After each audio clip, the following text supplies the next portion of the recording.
रामू एक मछुआरा था जो सीधा साधा तथा ईमानदार व्यक्ति था, किंतु उसकी पत्नी एक चालाक तथा लालची स्त्री थी। रामू की आयु लगभग 50 साल की थी। रामू सुबह अंधेरे उठकर जाल लेकर नदी की ओर निकल जाता और शाम ढले वापस आता। वह सारा दिन नदी में जाल डाले बैठा रहता। उसके पास शाम होने तक कुछ मछलियां इकट्ठी हो जाती, जिन्हें बेचकर वह अपनी गृहस्थी की गाड़ी खींचता रहता। किंतु रामू फिर भी प्रसन्न रहता और 2 वक्त की रूखी सूखी मिल जाने के लिए ईश्वर का धन्यवाद अदा करता। उसकी स्त्री लच्छो लालची प्रवृत्ति की होने के कारण रात दिन उसको ताने ही देती रहती थी, और रामू चाहे जितनी भी मछलियां ले आए वह कभी प्रसन्न नहीं होती थी। एक दिन रामू को हल्का सा बुखार था, फिर भी वह 2 बार नदी पर हो आया, किंतु उसके हाथ एक भी मछली नहीं लगी थी। परंतु उसकी स्त्री यह मानने को तैयार ही नहीं थी और उसे फिर से मछली पकड़ने के लिए नदी पर जाना पड़ा। वह बहुत देर तक नदी में जाल डाले बैठा रहा, किंतु इस बार भी कोई मछली नहीं फंसी। निराश होकर वह जाल खींचने ही वाला था कि उसे अपना जाल कुछ भारी सा प्रतीत हुआ। उसने जल्दी जल्दी उसे खींच लिया। उसने देखा कि उसके जाल में एक छोटी सी सुंदर मछली फंसी है। उसका रंग चांदी के समान चमक रहा था। मछुआरे को उस मछली पर बड़ा प्यार आ गया और उसे जाल से निकालकर प्रेम पूर्वक उसकी पीठ पर हाथ फेरने लगा। छोटी सी मछली रामू से बोली, हे मछुआरे, मुझ पर दया करो और मुझे छोड़ दो। मैं इस नदी की रानी हूँ। अगर तुम मुझे छोड़ दोगे तो मैं तुम्हारी प्रत्येक इच्छा पूरी करूंगी। बूढ़े रामू को मछली पर दया आ गई। उसने उसे फिर से नदी में डाल दिया और चुपचाप अपनी खाली टोकरी लिए घर लौट आया। लच्छू ने जब टोकरी को खाली देखा तो उसका गुस्सा 7वें आसमान पर पहुंच गया और वह बूढ़े पर चिल्लाने लगी। बूढ़े ने उसे धीरज बंधाते हुए सारी घटना बताई तो वह बूढ़े के कोसते हुए बोली, तो तुमने मछली से कुछ मांगा क्यों नहीं? अभी फौरन जाओ और कुछ खाने पीने का सामान लेकर आओ। बूढ़ा ना नुकुर करने लगा तो वह खूब जोर से चिल्लाने लगी। हार कर मछेरा उल्टे पांव लौट गया। नदी पर पहुंचकर वह तेज आवाज में बोला, हे नदी की रानी, मछली तनिक बाहर आकर मेरी विनती सुन लो। तुरंत ही नदी की लहरों में बलखाती छोटी सी मछली नदी तट पर आ गई। बूढ़ा मछेरा उसे प्रणाम करके बोला, हे मछली रानी, मेरे घर में खाने को कुछ नहीं है, कृपया मुझे कुछ खाने का सामान दे दो। अभी तुम घर जाओ, मैं वहीं भिजवा दूंगी। इतना कहकर मछली फिर से नदी की लहरों में ओझल हो गई। मछेरा जब घर पहुंचा तो घर के बाहर खाने पीने की ढेरों चीजें रखी हुई थी। उसने अंदर से अपनी पत्नी को बुलाया। दोनों ने मिलकर सारी चीजें घर के अंदर रखी। बूढ़ा इस काम को भी खत्म भी नहीं कर पाया था कि लच्छो फिर से बोली, सुनो जी, केवल खाने पीने की वस्तुओं से क्या होता है? जाओ जाकर मछलियों से बढ़िया बढ़िया कपड़े तथा जेवर मांग कर ले आओ। मछुआरा उसे समझाते हुए बोला, देखो, अभी अभी मैं इतनी सारी चीजें मांग कर लाया हूँ। बार बार मांगना अच्छी बात नहीं है। बाकी चीजें कल लाकर जाकर मांग लूंगा। बूढ़ी ने उसकी एक न सुनी और वह चीखने चिल्लाने लगी। अंत में हार मानकर मछुआरे को जाना ही पड़ा।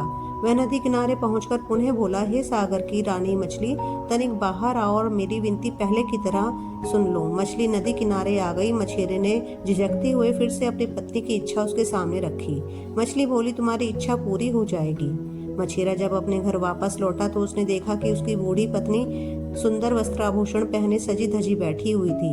बूढ़े को देखते ही वह बोली, सुनो जी, ये कपड़े तथा जेवर पहनकर मैं इस झोपड़ी में रहती हुई अच्छी नहीं लगती।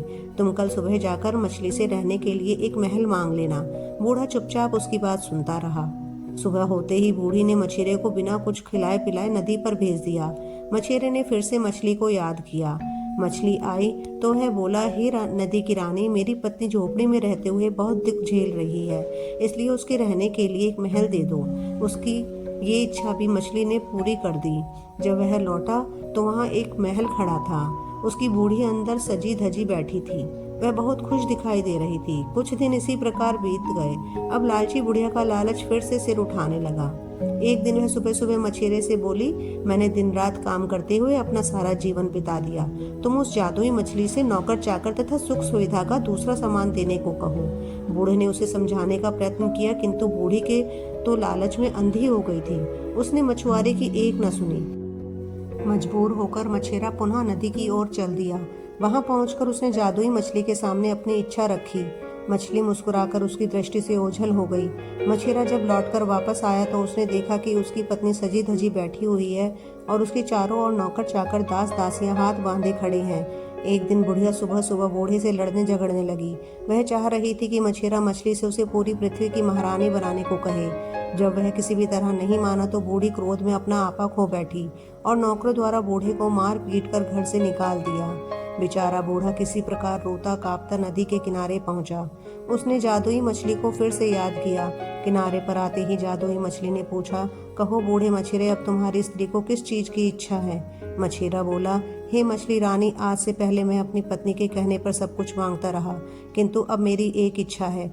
मछली मुस्कुराकर बोली, कहो वह भी पूर्ण हो जाएगी।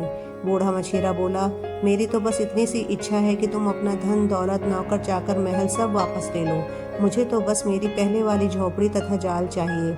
धन ने मेरे जीवन का सारा सुख चैन छीन लिया है। मछली बोली, ठीक है, यदि तुम्हारी यही इच्छा है तो ऐसा ही होगा। वह अपने घर लौट आया। उसने देखा कि महल के स्थान पर टूटा फूटा सामान पड़ा है तथा झोपड़े के अंदर बुढ़िया सोई पड़ी है। मछेरे ने उसे जगाया तो वह आंखें मलती हुई उठ बैठी। वह आश्चर्यचकित होकर अपने चारों ओर देखने लगी। बूढ़ा उसे समझाते हुए बोला कि जिस व्यक्ति को जीवन में संतुष्टि नहीं होती वह कभी सुखी नहीं रह सकता।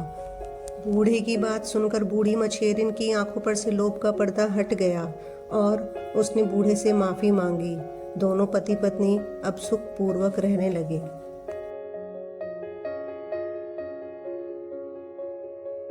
For more videos, please like and subscribe the channel.